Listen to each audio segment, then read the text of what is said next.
여러분 안녕하십니까? KBS 뉴스타임입니다. 삼성전자가 올해 2분기 시장의 예상치를 뛰어넘는 실적을 달성했습니다. 영업이익이 10조 원을 돌파했는데 반도체 업황 회복이 전체 실적을 이끌었습니다. 보도에 김진희 기자입니다. 삼성전자가 2분기 10조 4천억 원의 영업이익을 낸 것으로 잠정 집계됐다고 발표했습니다. 지난해 같은 기간보다 15배 이상 뛴 수치로 시장의 예상인 8조 원대를 뛰어넘는 어닝 서프라이즈입니다. 분기별 영업이익이 10조 원을 넘은 것은 지난 2022년 3분기 이후 7분기만으로 실적 향상을 이끈 것은 1분기부터 흑자 전환한 반도체입니다. 인공지능 시장의 성장으로 메모리 반도체 수요가 늘고 가격까지 오르면서 실적을 견인했습니다. 매출도 1분기에 이어 70조 원대를 기록했습니다.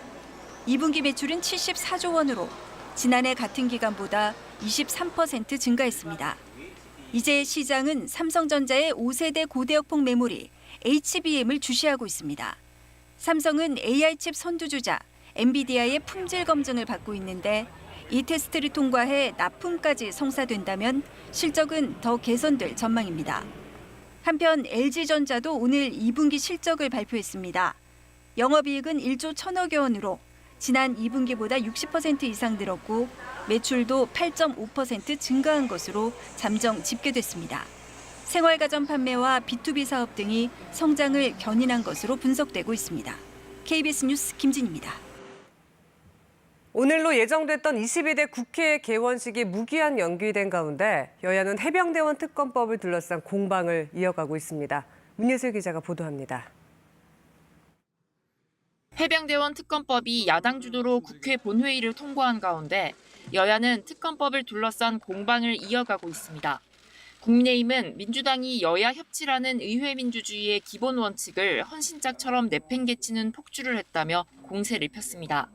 곽규택 수석 대변인은 대통령의 제2요구로 부결돼 폐기된 법안을 더 악화된 독소 조항을 넣어 숙려기간도 거치지 않고 재상정했다고 비판했습니다. 또 검찰을 못 믿겠다고 공수처를 만든 장본인들이 특검을 추진하는 건 자기 부정이라며 주군으로 모시는 이재명 전 대표를 지키기 위한 거라고 했습니다. 본회의를 진행한 우원식 국회의장을 향해선 민주당 대변인이자 꼭두각시라며 사과와 사퇴를 요구했습니다. 더불어민주당은 윤석열 대통령을 향해 특검법 수용을 압박했습니다. 박찬대 당대표 권한대행은 대통령이 다시 거부권을 행사한다면 폭풍 같은 국민의 분노에 직면할 것이라며 국민에 맞서는 후과는 몰락한 박근혜 정권의 최후가 말해준다고 경고했습니다. 국민의힘을 향해선 특검법 통과를 막지 못하자 아예 국회 개원식까지 파토냈다며 오직 용산 대통령 부부 방탄에만 혈안이 돼 있어 볼썽사납다고 비판했습니다. 민주당은 또 국민의힘 주진우 의원이 무제한 토론을 하면서 숨진 해병대원을 군장비에 비유했다며 대국민 사과를 요구했습니다. KBS 뉴스 문예슬입니다. 더불어민주당의 검사 탄핵소추안 발의에 대해 이원석 검찰총장이 연일 강하게 반발하고 있습니다. 이 총장은 민주당의 검사 탄핵이 직권남용과 명예훼손이라며 위법한 부분에 대해 법률적으로 검토하겠다고 말했습니다. 김소영 기자의 보도입니다. 출근길 기자들 앞에 선 이원석 검찰총장. 민주당의 검사 탄핵소추안 발의에 대해 한 사람을 지키려고 하는 방탄 탄핵이라고 재차 비판했습니다. 그러면서 탄핵 추진이 직권남용과 명예훼손에 해당된다며 면책특권을 벗어난 부분이 있는지 법률적으로 검토하겠다고 밝혔습니다. 면책특권의 범위를 벗어나는 부분이 있다고 한다면 그러한 위법한 부분에 대해서는 법률적으로 검토를. 향후 검찰 차원의 고발 등 법적 대응이 이어질 가능성을 시사한 겁니다. 거취 문제에 대해서는 퇴직하는 날까지 다른 생각 없이 제1을 제대로 하겠다며 사퇴 가능성을 일축했습니다. 법제사법위원회가 검사들을 증인으로 소환하면 어떻게 대응할지 묻는 말에는 탄핵소추가 자신 있고 떳떳하다면 바로 국회 의결하지 않았겠냐고 되물었습니다. 검사들의 반발이 정치적이라는 비판에는 손 놓고 두고만 있을 수는 없지 않겠느냐고 말했습니다.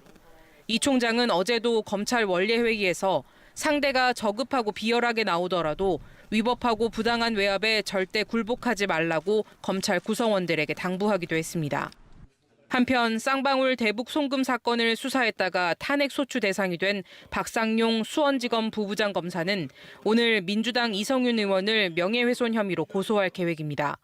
앞서 박 검사는 이 의원이 제기한 울산지검 술판 의혹에 대해 명백한 허위라는 입장을 밝힌 바 있습니다. KBS 뉴스 김소영입니다. 지난 1월 더불어민주당 이재명 전 대표에게 흉기를 휘둘러 살해하려 한 혐의로 기소된 김모 씨에게 법원이 징역 15년을 선고했습니다. 재판부는 선거제도와 민주주의에 대한 중대한 부정이자 파괴하려는 시도라고 양형 이유를 밝혔습니다. 장성길 기자가 보도합니다. 부산지법 형사 6부는 더불어민주당 이재명 전 대표에게 흉기를 휘둘러 살해하려 한 혐의로 기소된 67살 김모 씨에게 징역 15년을 선고했습니다. 또 5년간 보호관찰도 명령했습니다. 재판부는 이번 범행이 단순히 개인 생명권을 박탈하려는 시도에 그치지 않았다며 자신과 정치적 견해가 다르다는 이유로 범행한 것은 선거제도와 대의민주주의에 대한 중대한 부정이자 파괴하려는 시도라고 양형 이유를 설명했습니다. 또 5차례 피해자 일정을 따라다니며 범행을 시도했고 9개월간 집요하고 치밀하게 살해 계획을 세우고 이를 실행했다고 덧붙였습니다. 김 씨는 지난 1월 2일 부산 가덕도 전망대를 방문한 이 전 대표에게 흉기를 휘둘러 살인미수와 공직선거법 위반 혐의로 재판에 넘겨졌고 검찰은 징역 20년을 구형했습니다. 내경 정맥이 9mm 손상되는 상처를 입은 이 전 대표는 당시 수술과 입원 치료를 받고 8일 만에 퇴원했습니다. 재판부는 또 살인미수 방조 혐의 등으로 기소된 공범에 대해서도 유죄를 인정하고 징역 1년 6개월의 집행유예 3년을 선고했습니다. KBS 뉴스 장성길입니다. 부하 직원을 성추행한 혐의로 유죄가 확정된 전 조합장을 조합의 신용 실추 사유로 제명한 것은 정당하다는 대법원 판단이 나왔습니다. 조합의 신용 실추는 경제적인 이익에 국한되지 않고 사회 문화적으로 폭넓게 봐야 한다는 취지입니다. 김태훈 기자의 보도입니다. 부하 직원을 수차례 성추행한 전 조합장을 조합의 신용 실추를 이유로 조합원서 제명한 것은 정당하다는 대법원 판단이 나왔습니다. 대법원 2부는 전 조합장인 박모 씨가 A농업협동조합을 상대로 낸 조합원 제명 무효 소송에서 원심의 원고 승소 판결을 파기하고 사건을 광주고법으로 돌려보냈습니다. 박 씨는 2010년부터 10년 동안 A농협의 조합장으로 근무했습니다. 박 씨는 이 기간 조합장의 지위를 이용해 부하 직원을 성추행한 혐의로 재판에 넘겨졌고 2021년 8월 징역형의 집행유예가 확정됐습니다. 이에 해당 농협은 2022년 1월 총회 의결을 거쳐 박 씨를 제명했습니다. 박 씨의 행위가 정관에서 규정하고 있는 조합의 신용을 잃게 한 경우에 해당한다고 본 겁니다. 박 씨는 이에 반발해 소송을 냈습니다. 1심은 정당한 제명이라고 봤지만 2심은 박 씨의 손을 들어줬습니다. 2심 재판부는 박 씨의 행위는 개인적 비위 행위일 뿐 조합의 경제적 신용을 잃게 했다고 볼 수 없다며 부당한 제명이라고 판단했습니다. 하지만 대법원은 박 씨의 제명은 정당하다며 다시 판단을 뒤집었습니다. 대법원은 농협의 존립 목적은 경제적 이익에 국한되지 않고 사회적, 문화적 영역을 포함한 조합원들의 지위 향상에 있다면서 이런 목적에 저해되는 행위도 제명의 대상이 될 수 있다고 판단했습니다. 이어 박 씨의 구속으로 보궐선거를 열어야 했던 점 등은 그 자체로 조합의 신용을 잃게 한 행위에 해당한다고 덧붙였습니다. KBS 뉴스 김태훈입니다. 도시가스 요금이 다음 달부터 6.8% 인상됩니다. 가스공사는 오늘 주택용 도시가스 도매요금을 메가줄당 1.41원 올린다고 밝혔습니다. 일반용 도매요금은 메가줄당 1.3원 인상합니다. 이번 요금 조정에 따라 서울시 4인 가구 기준으로 월가스 요금이 약 3,770원 증가할 것으로 예상됩니다. 한국가스공사는 이번 요금 인상과 관련해 원가 미만 공급 지속으로 악화된 공사의 재무 상태를 개선하는 한편 서민 부담을 고려해 인상폭을 최소화하는 수준에서 결정했다고 설명했습니다. 효성가의 차남 조현문 전 효성 부사장이 오늘 기자간담회를 열고 상속재산을 전액 사회에 환원하겠다고 밝혔습니다. 조 전 부사장은 상속재산을 한 푼도 소유하지 않고 공익재단 설립에 출연하겠다며 공익재단이 어떤 분야에 중점을 둘지는 생각 중이라고 말했습니다. 효성 경영권과 관련해선 전혀 관심이 없다며 선친의 유지를 받들어 형제 간 갈등을 종결하고 화해를 이루고 싶다고 덧붙였습니다.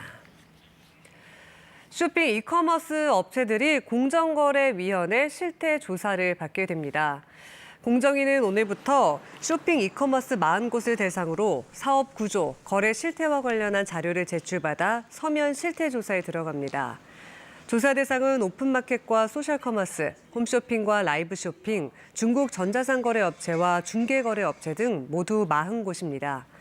특히 나이키와 무신사, 마켓컬리 등 특정 분야 상품에 특화된 쇼핑 플랫폼과 당근, 번개장터 등 중개거래 플랫폼도 조사 대상에 포함됩니다. 리시 수낙 영국 총리가 현지 시각 5일 보수당의 총선 참패를 인정했다고 로이터 통신이 보도했습니다. 수낙 총리는 총선에서 노동당이 이겼다며 키어 스타머 노동당 대표에게 전화해 승리를 축하했다고 말했습니다. 수낙 총리는 또 패배에 대한 책임을 지겠다며 권력이 질서 있게 교체될 것이라고 덧붙였습니다. 중국 정부가 유럽연합산 브랜디에 대해 반덤핑 조사와 관련해 오늘 18일 업계 관계자들을 불러 청문회를 개최하겠다고 발표했습니다. 중국 상무부는 오늘 홈페이지를 통해 이같이 밝히고 조사 과정의 공정성 등을 확보하기 위해 마르텔, 헤네시 등 업계 이회 관계자들의 신청에 따라 관련 규정을 토대로 청문회를 개최키로 결정했다고 설명했습니다. 이번 조치는 EU가 중국산 전기차에 대해 최고 47.6%의 관세를 부과하고 나선 데 대한 반격성 조치의 가능성이 높은 것으로 풀이됩니다. 이번 주말 동안에도 장맛비가 내리겠습니다. 토요일인 내일은 주로 중부지방에, 일요일에는 충청과 남부지방에 강한 비가 집중되겠습니다. 내일과 모레 수도권에는 20에서 60, 충청과 경북, 호남에 30에서 80, 특히 충남과 전북 지역엔 100mm가 넘는 많은 비가 내리겠습니다. 오늘 밤 늦게 전북 해안 지역부터 비가 내리기 시작해 내일 새벽엔 중부 대부분과 경북 지역에도 비가 내리겠습니다. 일요일에는 비구름이 점차 남쪽으로 내려가면서 일요일엔 충청과 남부지방에 비가 예상됩니다. 경기 남부와 충청, 남부 대부분 지역엔 폭염특보가 내려졌습니다. 습도가 높아 밤에는 열대야, 낮에는 무더위가 이어지겠습니다. 내일 아침에는 강릉과 광주, 대구 25도 등 강원 동해안과 남부지방에선 열대야가 나타나는 곳이 많겠습니다. 내일 낮 기온은 서울이 29도, 광주 33도, 대구 34도 등 비가 소강 상태에 드는 지역에선 무더위가 이어지겠습니다. 기상정보였습니다. KBS 뉴스타임 마칩니다. 고맙습니다.